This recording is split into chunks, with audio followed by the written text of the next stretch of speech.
if you had money and you were able to build a house when you 10 years ago, you would not be building the house you might want to build today.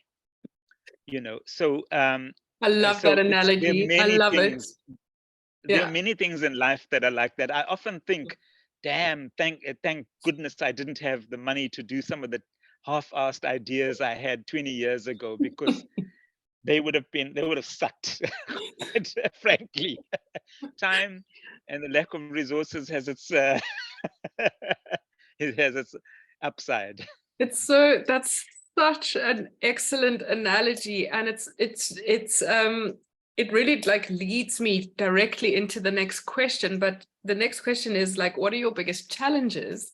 And um and it, I suppose that challenges become blessings, riding off what you just said. Yes. If you don't have the money to produce a project, or the direct access or the know-how, is to wait, to pause it.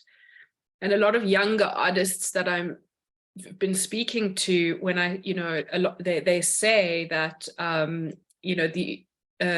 the frustration of not being able to finish a project immediately, just in relation to the Instagram nation, and you need to develop something quickly and to allow something to distill, or allow a project to distill. Or I was at a meeting about art making process and creative process, a global meeting. Actually, it was quite fascinating the other night, and one of the words that was thrown around was slow burner projects, that are slow burners. I've been working on a body of work since 2007, and I haven't resolved it yet. And I do go through these low self-esteem moments with it, where I just think, what's wrong with me? Like, why can't I figure this out or resolve it? Yeah. And so it's really helpful to hear that sometimes these projects, they just need to be left alone. There's I mean, I think we can wear the hat as photographers, as the hat of being artists. And no, I mean, not all photographers are artists, obviously, but if you choose to go into that space, then you can claim it. And I came across a saying recently that an artist is somebody who has a lover's quarrel with the world. And we have a lover's quarrel with the current world that we inhabit, which is the Instagram world. It's this instant where you just wish something and you can make it happen, and it happens instantaneously, and it ought to happen instantaneously, and it ought to sort of just so you can move on and move on to the next thing. And that there's something clearly to be said about that. But we the world doesn't work quite like that. I mean, there is something to be said about living a long life, and there's a cycle that's a kind of a cyclical process that is profound and important and necessary about that, being able to resolve it.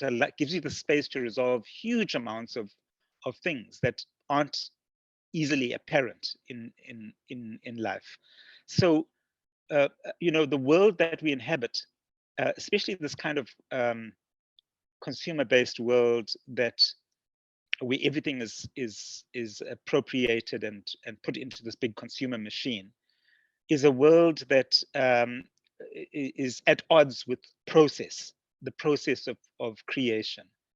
And it wants to sort of easily manufacture something, spit it out, and innovate and manufacture something new.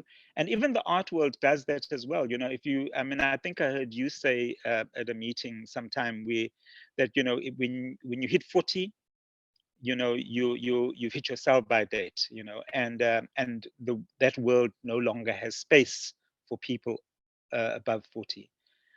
But I mean, I remember reading long before I ever thought of being an artist, an artist somewhere in South America saying they were able to be an artist, only able to be an artist after they had met the obligations of making a life, starting a family, doing all of those things, and then finding the space. So the world doesn't work we tend to sometimes be confused by the Western world, a particular iteration of the capitalism within the Western world that says that we are obliged to do everything at a certain, and at a certain cutoff point, you are become irrelevant, and you are put out to pasture.